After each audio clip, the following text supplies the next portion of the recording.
Good morning, everyone, and happy Wednesday. You guys know me. I'm Nancy Ganzikoffer, business coach and body language trainer to interior designers, and I am here with Teresa Schlupp of Caffeine Creative, and we're here to talk about, tell me again, Teresa. Debunking common myths in website design, things that people believe have to be as I the have end. quite a few of them in my mind, so I'm kind of curious what you have to say about these have to do's on your website. So I kept it to 5 because honestly, we could probably have a whole course on this. But there's more important things to do with our time. So I kept it to 5. And the first two honestly kind of tie back to our video we did last month talking about to blog or not to blog.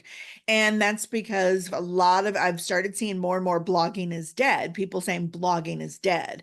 And the little bit behind that is I think that at one point in time, people really relied on white papers, those white articles of art they would purchase before AI came out. They would go and purchase, here's 50 blog posts for your professional organizing business or something. And they would be very generic written posts and nobody personalized them. They would slap them on their website, they would go away. And then when you'd start to type, I'm interested in this topic, you'd find 6 articles that were word for word exactly the same. And you stopped relying on blogs. So I think that's where this idea of blogging is dead is coming from. But, as we talked about last month, blogging is not dead when it's done really, really well. And I mean, go back and look at that video because it's a great lot of good content about blogging is not dead, but there's a lot of value still to blogging when you put passion and value and consistency into your blog. So Okay, that's myth number 1 I want to debunk. got it. Okay. So you should blog if you're doing it well and consistently. Yep. So if anyone's telling you you shouldn't, rethink it. Yeah, which kind of leads to the next one where you have to absolutely be out in the shadow of a doubt. You have to have a blog on your website, and that is not true. In fact, if you are going to have a mediocre blog or one that you put very thought, value, consistency, and in passion into, I would say you're hurting yourself more than you're helping yourself. Okay. So you don't have to have a blog. There are other ways to boost your SEO. You could be sharing your portfolio content, more specifically putting written content behind your portfolio versus just the images. That is going to support your SEO. And, I'm not the expert on SEO. I defer that to Robin, but that is going to support your SEO more than a mediocre, crappy blog. Okay.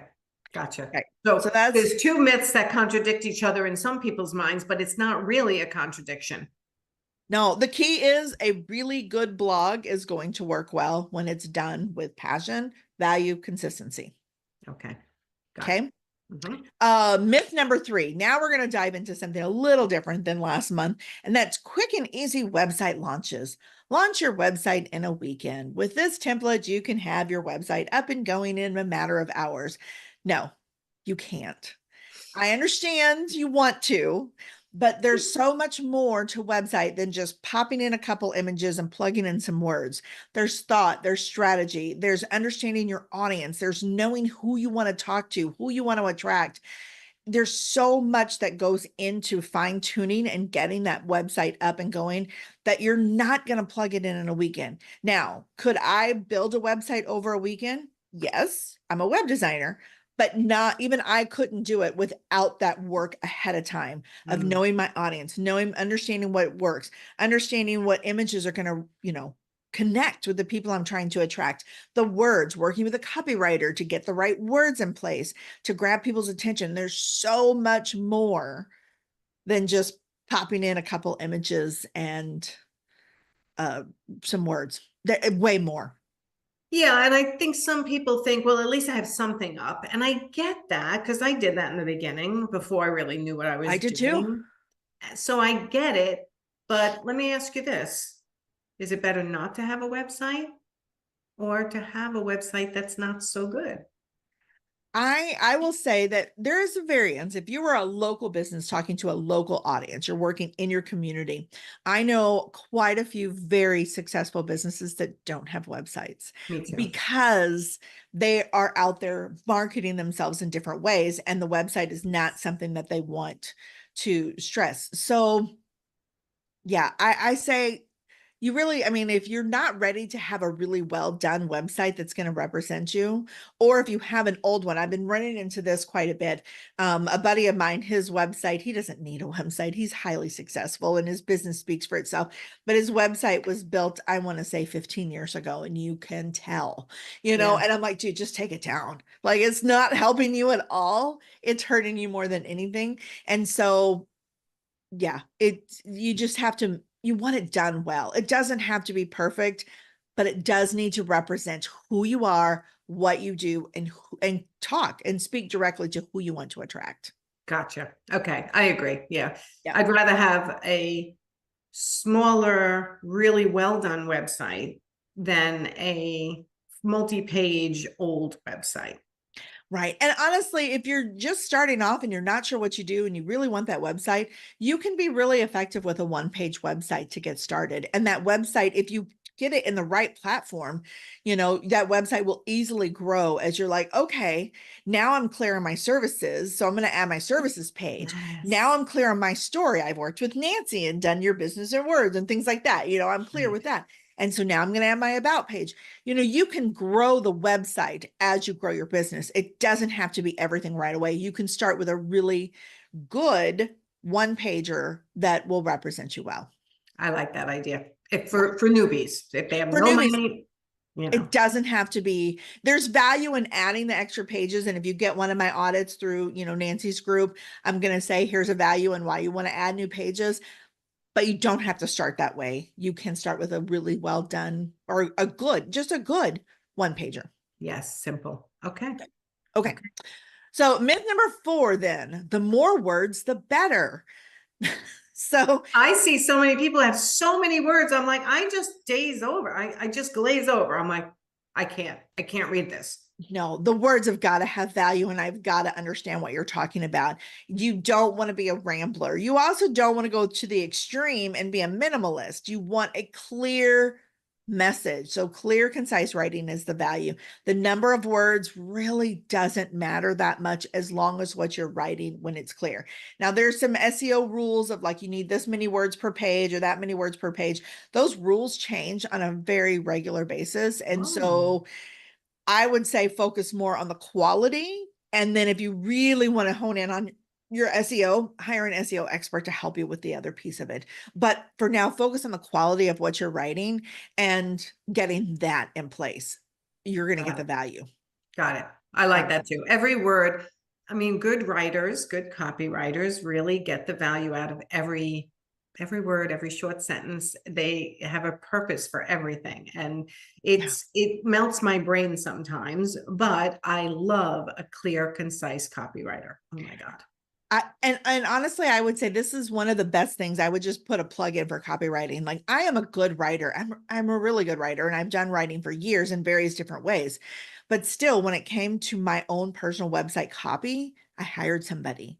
Now I write my blogs because they're me, but I hired somebody for that website copy because they understood the SEO way better than me. They understood the placement of headings and things like that a little bit better than I did.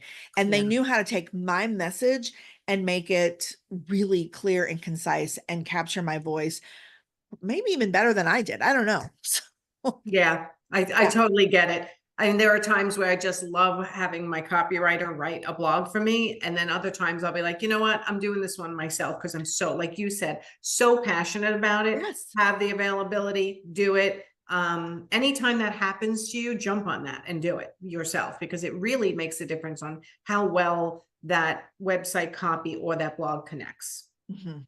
Yes, Yeah. absolutely. Okay. Absolutely. All right. Okay, so number 5, and this one surprised me a little bit when I was doing my research because I thought we were past this, but apparently this is a myth that is getting a resurgence, and that's cramming everything above the fold and avoiding white space. You don't want white space because it's boring, and I'm like, nope, it's not boring. White space is the pause that your visitors need to comprehend what you're sharing. I love that. Value in white space. And you don't want everything above the fold. You want to intrigue them. You want to grab their attention, and you Hmm. want to keep them scrolling or flipping through your pages. Okay. The I more still have time the above the fold thing in my head for at least one you want to button. capture their attention. You absolutely want to capture their attention. You have less than 5 seconds to grab somebody's attention when they land on your website. And that honestly is quoting a research study that was done probably about 3 or 4 years ago. So it's probably even less now just because our attention spans are so quick to change. So you have this much time, literally, to grab somebody's attention. So you absolutely want to grab their attention above the fold, but you don't want to grab their attention and say, and here's all the things that I can do for you.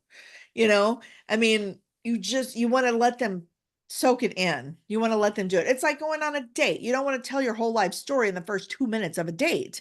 Right, You want right, to let things develop naturally and let it unfold. right. So allow things. And again, when they are going and having this experience, what happens when they get on a website that's crammed, everything is crammed up there, it's almost like, I mean, you're overwhelmed and you hop off. Like think of going to a news website like CNN.com or something like that. And all this stuff is flashing at you from all over the place. Like those websites give me anxiety. I can't even go to them. Yeah, those are stressful. Incredibly stressful. Yeah. And that is what people are going to associate it with, and that's what they're going to feel. But if they go and they see this beautiful picture and a title or that captures their attention, they're like, oh, I like that. They're going to spend a little time scrolling. They're going to look at your project page. They're going to look at different things. The more time they spend on the site, the better it is for your own personal website visibility. It's amazing all the different personalities you're trying to capture with your website. If you're trying to capture everyone, but it goes back to who is your ideal client? How do they absorb information? What do they like to see? Are they real researchers and intellectuals and they're going to read, or are they scanners? Are they quick to bounce? Like it's really getting to know your ideal client and creating a website that intrigues them enough to keep them there looking. Yeah. And that honestly leads us into the tips that I want to share with you because while I'm giving you 5 myths, I also want to share some value of things to focus on. And Okay. that's the user experience, in my opinion, is number one. When I am creating a website, whether for myself or for a client or whatever the case, I am thinking about what is the journey of the client? How are they going to, like you said, perceive this information? Is a video going to be of value here or an audio? Is the words, how am I formulating the words? How am I putting the structuring them? Am I using bullet points and numbers to clearly define things? Like it's the user experience. Is the navigation simple? All of those things are really powerful in how to really connect with them is created. Think about how is my ideal client going to experience this website? Is it going to feel easy and comfortable? Are they going to be able to sit on their couch in the evening and scroll with their phone and look at what I have to offer? Or are they going to get overwhelmed and think, oh, maybe I'll come back later? Because if they think maybe I'll come back later, they're not coming back. True. Yeah, True. If they bounce, it's unlikely they're coming back. absolutely. Yeah. Unless they got value and they tag it for next time. Like If they your got course. value, they remember you and Yes, they're your naturally going to course come. library, right? You have a course library that people can go back to over and over again. That's on your Forever. website. Yes, absolutely. It's all built into my website and they can go back as often as they need to when they need something else. And it brings people back and they spend time on my website because they're getting value and things Yes. like that. Okay. Okay. So focusing on the user experience and also think about the accessibility aspect of things. And you don't have to get real deep into accessibility, but there are people who are looking at the website who are visually impaired. So utilizing your heading tags, H1 heading, H2, H3 kind of creates a outline of things and helps them understand the value of the content by utilizing those headings in the proper order. Putting alt tags on your images and not just, Nancy Ganzikoff, there's business coaching on every image, but here's a picture of Nancy sipping a glass of champagne or something like that. I mean, like, share what that image is so somebody who's visually impaired can still experience that website and have a good user experience as well by adding in those Yeah. small key pieces. So what would you say if they say, well, my ideal client isn't visually impaired? Do I go extra mile and do that? Does that Yes. give them Google points or something that helps them get to be found by everyone? Yes, you do. You do want to go there. There's actually laws popping up in certain areas about accessibility that could hurt you. Ah, I can't okay. speak for the SEO aspect so much. Again, I'm not that expert on that, but you do want to create it, and you just don't know. You might think they're not, that your ideal client isn't visually impaired, and maybe they don't want beautiful, lush fabrics and artwork on the wall, but they want comfort. They have family. Absolutely. They have, you know what I'm saying? They bring people into their home. They may still value that artwork because of what they've read or a book or something that makes them think about it, and they connect it with an artist. I mean, you just don't know. You don't know for sure about those kind of Plus they things. have other people in their household. Like it's you just never know. But I think the biggest thing you said was there are going to be laws about this. If you're not catering to different demographics on your website, it could ding you and have points against you. It could. Yeah. Okay. And Okay. so you want to do, and the simple thing again is, just utilizing the structure, the heading, the word structure, heading 1, heading 2, heading 3s, using those headings with throughout, not just having a big blob of written text continuously going through, creating a flow and a user experience that feels comfortable. If you're doing Gotcha. that, you're adding descriptions and the alt tag to your pictures, you're going to be fine. Yeah, it can't hurt. It can only help. Yeah.